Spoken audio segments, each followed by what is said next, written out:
আজকে আমরা শিখব মডেল ভার্ব প্লাস বি এর ব্যবহার।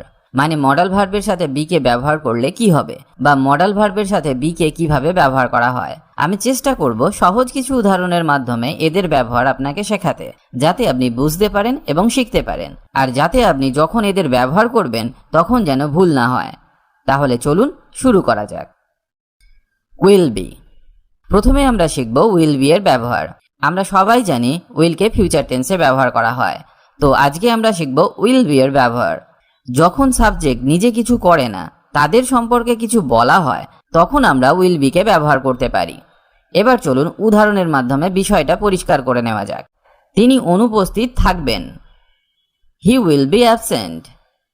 হি উইল বি অ্যাবসেন্ট। সে ক্লান্ত হয়ে থাকবে। He will be tired. He will be tired. Tom একজন খেলোয়াড় হবে। Tom will be a player. Tom will be a player. তারা অবশ্যই বাড়িতে থাকবে। They will be at home. They will be at home. Bangla বাক্যে অনেক সময় থাকতাম, থাকতো, থাকতে ইত্যাদি যুক্ত থাকে, তখন আপনি উড বি কে ব্যবহার করতে পারেন। যেমন সে পড়তে থাকতো। He would be studying. He would be studying. তারা খেতে থাকতো। They would be eating. They would be eating. আমি আসতে থাকতাম। I would be coming. I would be coming. সে যেতে থাকতো। He would be going. He would be going. যাই হোক, এবার আমরা শিখব ক্যান বি এর ব্যবহার। বাংলা বাক্যে যখন করা যেতে পারে, হতে পারে, করা যায় ইত্যাদি যুক্ত থাকে, তখন আমরা সেই বাক্যের ইংরেজি করতে ক্যান বি কে ব্যবহার করতে পারি। আপনার জানা উচিত পারা বা দক্ষতা বোঝাতে ক্যানকে বাক্যে ব্যবহার করা হয়ে থাকে। তো এখানে আমরা শিখব ক্যান বি এর ব্যবহার। চলুন উদাহরণ। তার উপর নির্ভর করা যায়। হি can B relied on. He can B relied on. তার উপর নির্ভর করা যায়, এই করা যায় কথাটার জন্য আমরা এখানে ক্যান বি কে ব্যবহার করলাম। রিলাইয়ের পাস্ট ফর্ম হলো রিলাইড, মানে যার অর্থ নির্ভর করা বা বিশ্বাস করা। এটি ধ্বংস করা যেতে পারে। It can be destroyed. It can be destroyed. না করা যেতে পারে। He can be counted on. He can be counted on. বজ্রপাত বিপজ্জনক হতে পারে। Lightning can be dangerous. Lightning can be dangerous. তাকে হারানো যেতে পারে। He can be defeated. He can be defeated. তোমাকে গ্রেপ্তার করা যেতে পারে। You can be arrested. You can be arrested. ধুলোকে মুছে ফেলা যায়। Dust can be removed. Dust can be removed. আশা করি ক্যান বি এর ব্যবহার আপনাকে বোঝাতে পেরেছি। এবার আমরা শিখব মে বি এর ব্যবহার। বাংলা বাক্যে যদি হতে পারে, থাকতে পারে ইত্যাদি যুক্ত থাকে, তখন আমরা মে বি কে ব্যবহার করে থাকি। ক্যান বি এবং মে বি এর মধ্যে একটা পার্থক্য আছে। আগেই বলেছি বাক্যে ক্যানকে ব্যবহার করা হয় পারা বা দক্ষতা অর্থে, কিন্তু মে কে ব্যবহার করা হয় সম্ভাবনা অর্থে, মানে কাজটি হতেও পারে আবার নাও পারে। এটা আপনাকে মাথায় রাখতে হবে। এবার উদাহরণ দেখা যাক। আমাদের দেরি হতে পারে। We may be late. We may be late. দেরি হতেও পারে আবার নাও পারে। সেখানে একটা চোর থাকতে পারে। There may be a thief. There may be a thief. এটা কিন্তু একটা সম্ভাবনা, সেখানে চোর থাকতেও পারে নাও পারে। এটা আমি মনে মনে আমি ভাবছি যে সেখানে একটা চোর থাকতে পারে। There may be a thief. তিনি অনেক বুড়ো হতে পারেন। He may be too old. He may be too old. মানে অনেক দিন আগে আমি তাকে দেখেছিলাম, এখন আমি বসে ভাবছি, তো আমার মনে মনে ধারণা তিনি অনেক বুড়ো হয়ে থাকতে পারেন বা তিনি অনেক বুড়ো হতে পারেন।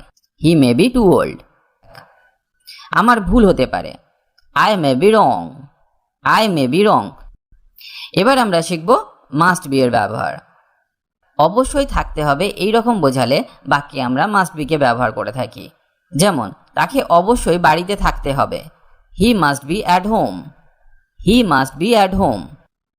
টমকে অবশ্যই স্কুলে থাকতে হবে। Tom must be at the school. Tom must be at the school. তাকে অবশ্যই অফিসে থাকতে হবে। She must be at the office. She must be at the office. এবার চলুন শেখা যাক শুড বি এর ব্যবহার। শুড বি কে তখন আমরা ব্যবহার করি যখন কোনো বাক্য হওয়া উচিত অর্থে বলা হয়, তখন আমরা শুড বি কে ব্যবহার করতে পারি। যেমন তার অফিসে হওয়া উচিত। He should be at the office. He should be at the office. তার দয়ালু হওয়া উচিত। He should be kind.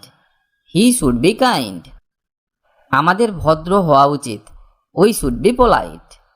We should be polite. এবার আমরা শিখব মাইট বি এর ব্যবহার। হতে পারে, এটাও একটা সম্ভাবনা। তিনি ব্যস্ত হতে পারেন। He might be busy. He might be busy.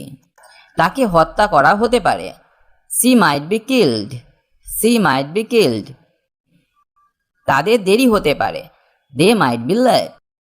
তাহলে বাংলা বাক্যে যদি হতে পারে কথাটি থাকে তখন আমরা মাইট বি কে ব্যবহার করতে পারি। টম অসুস্থ হতে পারে। Tom might be sick. Tom might be sick. এবার আমরা শিখব হ্যাভ টু বি। বাক্যে যদি হতে হবে এই কথাটি থেকে থাকে তখন আমরা হ্যাভ টু বি কে ব্যবহার করতে পারি। তবে হ্যাভ টু বি কে ব্যবহার করা যায় আই, ইউ, উই, দে এই সমস্ত সাবজেক্টের সাথে। যেমন তোমাকে একজন ভালো ছাত্র হতে হবে। You have to be a good student. You have to be a good student. আমাকে একজন ভালো নাগরিক হতে হবে। I have to be a good citizen. I have to be a good citizen. আমাকে ডাক্তার হতে হবে। I have to be a doctor. I have to be a doctor. তাদের ভালো প্রতিবেশী হতে হবে। They have to be a good neighbours. They have to be a good neighbours. আমাকে এসএসসি টপার হতে হবে। I have to be an SSC topper. I have to be an SSC topper. এবার শিখব হ্যাজ টু বি এর ব্যবহার। একেও বাক্যে ব্যবহার করা হয় যখন বাক্যে হতে হবে কথাটি যুক্ত থাকে। তবে হ্যাজ টু বি কে ব্যবহার করা হয় হি, সি, ইট বা যে কোনো নামের সাথে। যেমন ভালো রাঁধুনি হতে হবে। She has to be a good cook. She has to be a good cook. টমকে অভিনেতা হতে হবে। Tom has to be an actor. Tom has to be an actor. তাকে ইঞ্জিনিয়ার হতে হবে।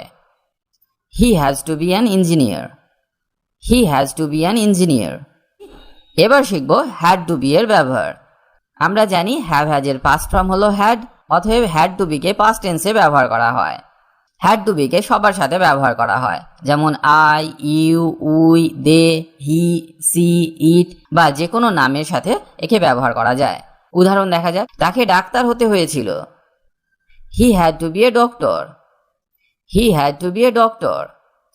তাকে একজন ভালো আইনজীবী হতে হয়েছিল। She had to be a good lawyer. She had to be a good lawyer. আমাকে অভিনেতা হতে হয়েছিল। I had to be an actor. I had to be an actor. টমকে ইঞ্জিনিয়ার হতে হয়েছিল। Tom had to be an engineer. Tom had to be an engineer. আশা করি আমি আপনাকে হ্যাড টু বি এর ব্যবহার বোঝাতে পেরেছি। এবার আমরা শিখব suppose to be. Suppose to বির মানে হলো থাকার কথা। সম্ভবত বা সম্ভাবনা অর্থে আমরা সাপোজ টু বি কে বাক্যে ব্যবহার করে থাকি। যেমন তার স্কুলে থাকার কথা। She is suppose to be at the school. She is suppose to be at the school. আমার এখন মিটিংয়ে থাকার কথা। I am suppose to be at the meeting now. I am suppose to be at the meeting now. টমের এখন পার্টিতে থাকার কথা। Tom is suppose to be at a party now. Tom is suppose to be at a party now. তার এখন অফিসে থাকার কথা। আমার একটা ধারণা এই সময়ে তার অফিসে থাকার কথা। তো এর ইংরেজি হবে he is suppose to be at the office now. He is suppose to be at the office now. তার এখন অফিসে থাকার কথা। তার এখন স্টেশনে থাকার কথা। He is suppose to be at the station now. He is suppose to be at the station now. একটা কথা আমি আপনাদের সাথে শেয়ার করতে চাই। যদি আমাদের চ্যানেলটি আপনার ভালো লেগে থাকে তাহলে অবশ্যই চ্যানেলটি সাবস্ক্রাইব করুন আর সমস্ত আপডেট পেতে অল নোটিফিকেশনটি অন করে দিন, কারণ ইংরেজি বিষয়ক নানা রকম নতুন নতুন ভিডিও আমরা সব সময় নিয়ে আসি। তাই দ্রুত ইংরেজি শিখতে হলে আমাদের চ্যানেলটি সাবস্ক্রাইব করে রাখুন।